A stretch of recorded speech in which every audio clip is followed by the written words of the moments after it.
Welcome to It's Time to Get Your You Know What Together. And we are here to discuss everything from estate planning to how to avoid a probate administration, everything in between. But today's topic, I find it near and dear to my heart, is creditors protection.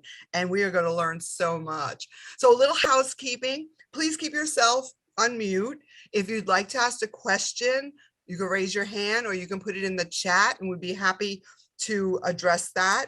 Let me introduce to you, without further ado, Samantha Fitzgerald. Samantha, welcome.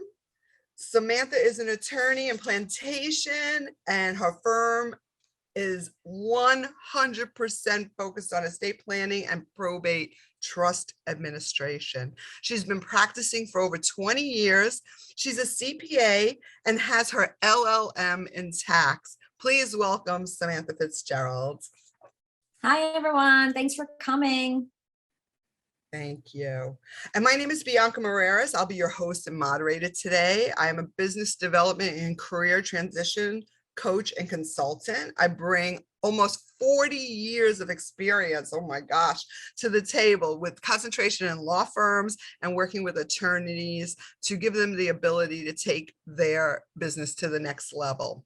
So welcome everyone. We're so happy you're here. So without further ado, we're going to get started with our questions. And some of these questions are real life situations.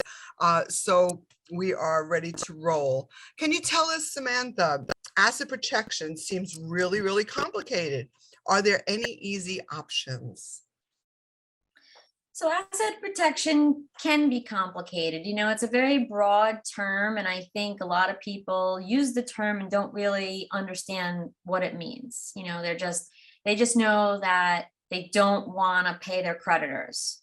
If it's that type of situation, it's, you know, we're not necessarily talking about, oh, I bought something and I don't want to pay for it. You know, a lot of people think of lawsuits. So asset protection can be complicated and it can be pretty simple. So we're going to talk about a lot of these things, you know, in a little bit more depth, but under Florida law, there's a lot of things that are already automatically protected from creditors that people don't realize. So one big thing that a lot of people are familiar with is Homestead, your primary residence. So that's why, you know, OJ moved to Florida. It's a very rare concept. Most states don't have it. We may even be the only state. There might be like one other state. We have a very broad and liberal protection of our primary residence from creditors. So that's huge. You know, you can have there are some limitations, but you can have, you know, a $10 million house. And for the most part, you know, it's protected from creditors. So that's an easy one. Then you've got retirement accounts are protected from creditors. So a lot of people have a lot of their wealth into their retirement accounts. They're protected. Annuities, which are sometimes a crossover with retirement accounts. Sometimes you have like an IRA annuity, but any money that you have in an annuity is protected. College funds, any money you set aside for your kids' college education is protected. Cash value of life insurance. So if you were to buy a type of a policy that builds cash value, like a whole life or a universal life or something like that, that is that while you're alive, that protection, that the cash value that's built up in there is protected. Tenants by the entireties. So this is a pretty easy method of creditor protection. We've spoken about this specifically in prior Zoominars for married couples only. And it's really simple. If you own an asset as tenants by the entireties, which is a special form of joint ownership for a married couple, it is protected from your individual creditors. So husband and wife own a property, husband defaults on a loan, or husband kills somebody in an accident, husband sued on some sort of business deal, husband gets sued, the asset cannot be taken by the creditor because it's owned jointly by the husband and the wife.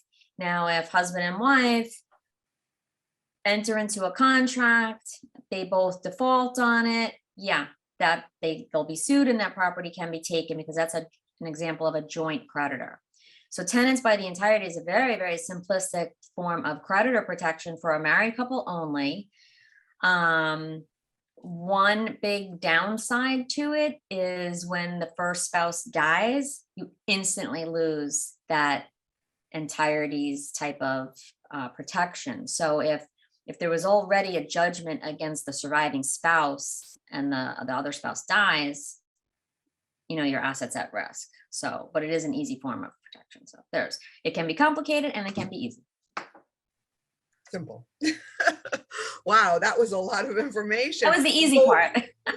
So while we're talking about being sued, what can you do to protect your assets if you are being sued? Okay. Oh, maybe we should also remind everybody, if they have any questions, they can put them in the chat. You can type them in there, and we can ask as well. So if you've already been sued, or if you know or contemplate being sued because there's an actual creditor or a potential creditor that you're aware of, not just like, oh, well, one day I might be sued. No, like, oh boy, I ran that person over, there's a good chance they're going to sue me. Then your options are limited, really, because we have a law called fraudulent conveyance. So if you transfer your assets in anticipation of a creditor, they can bring them back. So that's not the time to do creditor protection. The time is to do it before. So proper planning in advance is always what, us lawyers like.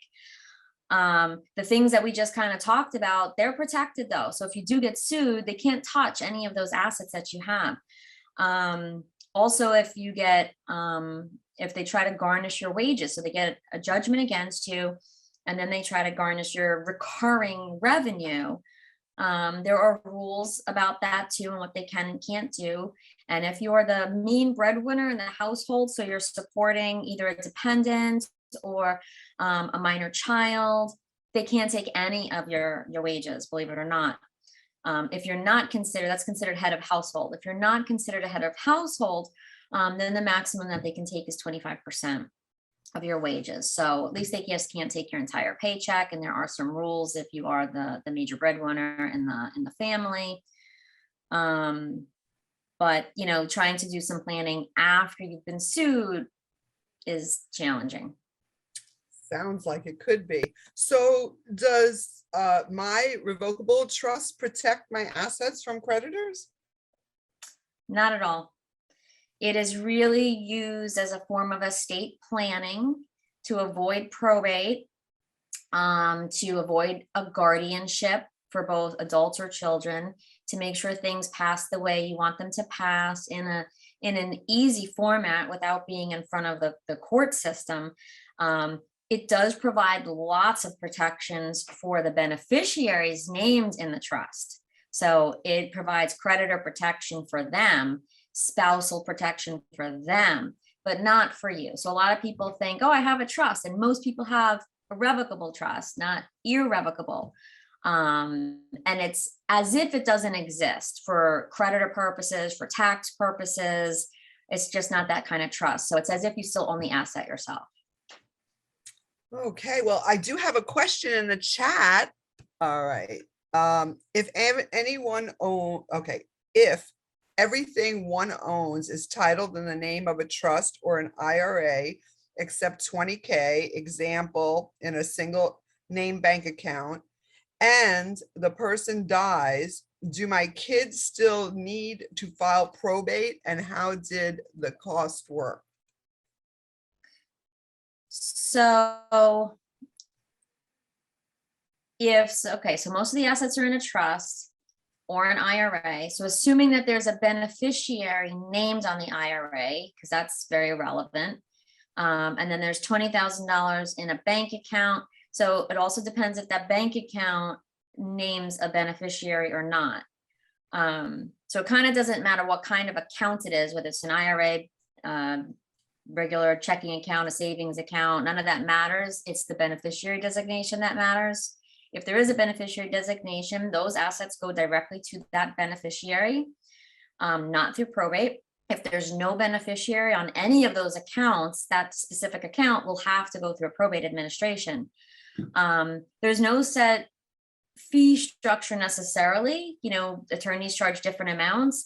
We do have kind of like some guidelines in our statutes that some attorneys follow, some attorneys don't follow it. Some attorneys just charge hourly, some attorneys just charge a flat fee. We have different types of probates. So if it's 75,000 or under, you can do a summary administration, which most attorneys charge flat fees for, I think. If it's over 75,000, then it's a formal administration, which is a very, very different process. It's more time consuming, it's costlier. So it just depends. Okay, great. I hope we answered your question. So while we're on attorneys, can we work with any estate planning attorney to prepare an asset protection trust? No. So the more complex side of asset protection are these asset protection trusts, which could be based in the US, which are called domestic asset protection trusts, often referred to as DAPs, or foreign asset protection trusts, where you're going to see them in like the Cayman Islands and places like that. Both are complicated. You usually don't see anybody doing them in Florida. You know, you're going to see in, I think it's like, you know, Dakota and Hawaii and Nevada, and there's a couple of states that just have very good debtor protection laws. So it's always going to be an out-of-state trust for us, at least, you know, or a foreign trust. And there's a lot of complexities involved. You need to know, you need to work with an attorney that does that. You do not want to work with somebody that dabbles in that, or that kind of says that they do that. It has to be their main focus of their practice, because you're getting in a lot of trouble if you do it wrong. And if you do it wrong, you've probably just wasted not only your money, your time, and all your assets are still at risk. So my firm does not do asset protection. We don't hold ourselves out to do that. We know, you know, a lot about it. There's a lot of these basic things that are protected under Florida law, but we don't prepare asset protection trusts. We would refer that to somebody that specializes in it. So just beware when somebody says, oh, I do this, I do this, I do this, I do this, and I do asset protection. No, they don't. Oh my gosh, good. Thank you. Thank you for that warning. So on another note, I heard that you should form an LLC for rental properties. Does that protect a person? So LLCs do provide very good creditor protection, but they have limitations. And we did an entire Zoominar on rental real estate. So anybody can go back if you want to see any of our prior Zoominars. They're all recorded. You can, they're on our YouTube page, and you can find our YouTube page from our website. At the top right, you'll see a little link to the YouTube button. So theoretically, yes, LLCs provide creditor protection, because when you put an asset into the LLC, it's the LLC that owns the asset. So if something bad happens to the asset, so rental property is oftentimes, rental real estate oftentimes into an LLC. So if somebody slips and falls, your tenant, you know, hurts themselves on the property, who are they going to sue? They're going to sue the owner of the property, which is the LLC. However, you have to do it properly, and that's where a lot of people get into trouble. You have to follow all of those formalities to the T. And that's, you know, a much longer conversation than today. So if you do everything right, yes, the LLC can provide you lots of protections. Aside from doing things wrong, there's also some downsides to putting it in an LLC. It can be a lot more costlier. The insurance is more expensive. You know, you have to get a separate bank account. If you have a mortgage on the property, forget it. You'll never be able to do it. The lender won't agree. So there's definitely some limitations and drawbacks. Now, the LLC, not only does it provide protection for the asset that you're putting into the LLC, if something happens on that asset, but it also protects the assets that are in there from outside creditors. So this also could be a very complicated discussion, but hopefully a simple example would be, you know, I own a property in an LLC. Well, let's say not even yeah, okay, we'll go with the property example. I own a property, it's a vacation home, let's say, in an LLC. And I kill somebody in a car accident and they sue me and they get a judgment against me and they're trying to take my assets. Well, what can they take? What's available for them to take? We already know they can't take my house. They can't take my retirement account. They can't take my kids' college funds, but I have this vacation home. Can they take it? Maybe, maybe not. So when you have an LLC, they can't just take the LLC and they can't just take the asset that's inside of the LLC. They typically get what's called a charging lien, meaning that they can attach any of the cash coming out of the LLC, so the distributions. So that's where it gets a little gray. You know, are there distributions coming out? Is the creditor going to be satisfied? And that's where it gets a little bit more complicated. So LLCs can all provide protection to the outside creditor. So it has a double layer of protection, but the analysis gets complicated and it depends. So that's always a discussion you should have with your attorney, but they can provide great protection, but sometimes misguided. People think they have more protection than they really do if they're not doing things right. Oh, gosh. So, you hear all these stories, how great that is, and you just scared the bejeebus out of me. Okay. So I'm going to give you a little scenario here. Say my husband died and he had a lot of debt and he had a final paycheck coming to him from his employer. Can his creditors take that paycheck? Nope.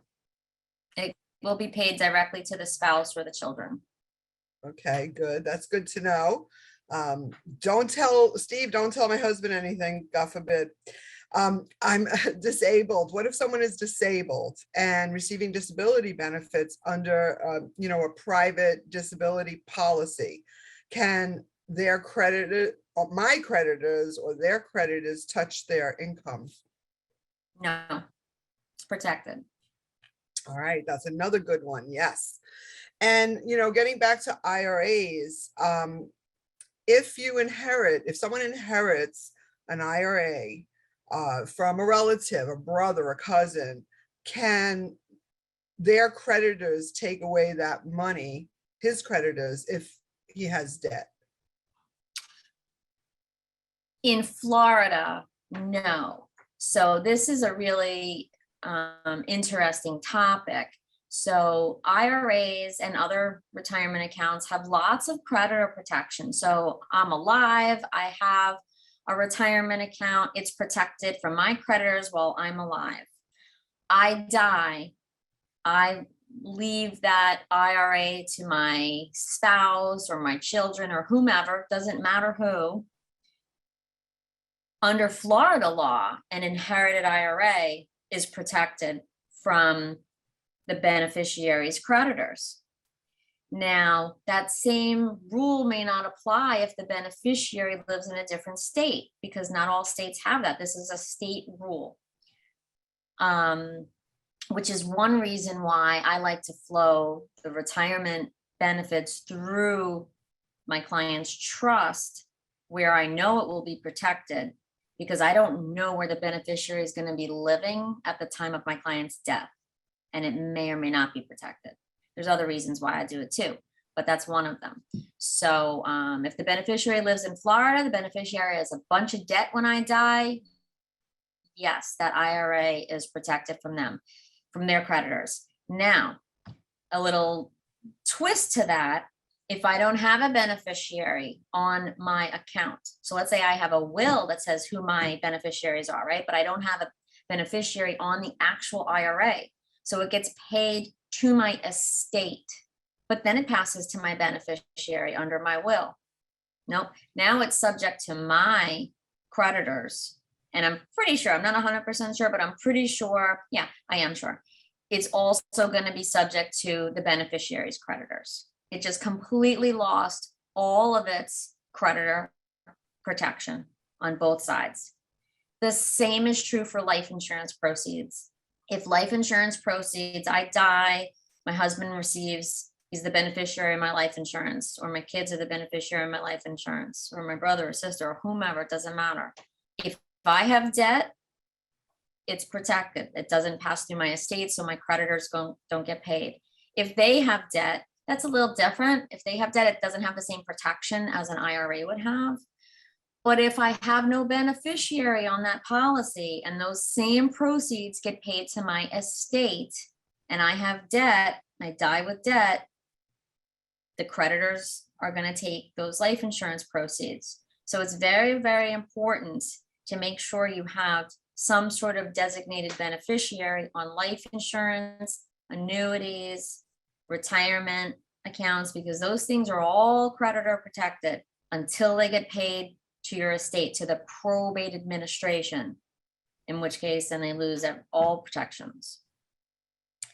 Wow. Just, that could just be a mistake that people make. So, wow. It can be a mistake. It can be where we see it a lot is where somebody has one named beneficiary, their spouse or their brother or their sister or their mom or dad, whatever, and they don't have contingent alternate beneficiaries. And then, people, they get policies, they open accounts and they do this and they never look back. Life goes on. People die. So if your named beneficiary predeceases you, it's as if you have no beneficiary. Wow. Okay. Well, what if it goes into your estate and you do have, and you die, of course, and your kids are in the estate? It's still subject to your creditors first? When we're using the term estate, we're talking about probate. Okay. So if it's payable to the probate estate, yes, it's available to all of your creditors. If it passes into your trust, then no, it's still exempt. Good. It's the terminology that will get you, Samantha. Yeah. That's why we have you. And I have one last question. I'm the personal representative in an estate, and the decedent had a lot of creditors. Are any of the estate assets protected? And I think you might have answered that, but. Absolutely. So the homestead, that's a huge one. Even if that passes through a probate administration, if it's your homestead and it passes to your heirs, then it is going to be protected from the decedent's creditors. There are some limitations for homestead. So if it's within a municipality, only a half an acre plus the structure is protected. So if you're sitting on an acre of property someplace in Southwest Ranches or, Plantation Acres, then a piece of it is going to be available for creditors, and that gets really complicated. If you're outside a municipality, it's 160 acres. So those are the limitations on that. It does have to pass to your heirs. So it cannot pass to a boyfriend or girlfriend or a friend or anything like that. It could pass to stepchildren, which do qualify as heirs as well. But so there are limitations there. 2 cars are exempt as long as you have a spouse or children. Up to $18,000, something we call family allowance. So if you were supporting, a spouse or children, they can kind of pull out some money off the top, so they have a little bit of money to live on. It's not a lot, but it's something. And then $21,000 of personal effects. So there's $20,000 under the statutes and $1,000 under our Constitution. So all of those things are exempt from creditors. Anything above that would be available to pay creditors. Wow, I learned in a probate administration. Yeah. Yes, oh my gosh, so much. So I want to open it up to the floor. Does anybody have any questions or comments even for Sam? You could either unmute, raise your hand, put it in the chat. We want to be conscious of everyone's time. Anyone? Okay, well, I guess we were just so informative, Samantha, that there's no questions. But we always like to thank you for coming and let you know, number one, as Samantha said, she has all the recordings on her website, on YouTube, and we've done, oh my gosh, I think about 15 of these already, if not more, I don't even know. And, you know, there's always that information. There's always pick up the phone. She'd love to speak to you and answer a question and see how we can help you. She is very knowledgeable and she is super awesome, on fire always. She's a brilliant young lady. So again, we want to thank you for coming. This program occurs the third Friday of every single month at 12 o'clock. And we'd love to have you. Keep your eye out for our communication. And we thank you for coming. And we're happy to see you next time. Sam, would you like to say last few words? No, thank you everybody for coming. It was great. We love having you all here. If anybody has a topic they want us to address, feel free to email us. I'm happy to take a look at that. And as I think Bianca mentioned, if you missed any prior ones, or I said earlier too, you can check them out on our YouTube page. They're all just a half an hour. So we're in and out 12 to 12:30, third Friday of every month. And thanks again for coming. We'll see you in February. Awesome. Thanks, everybody. Have a great weekend. Bye.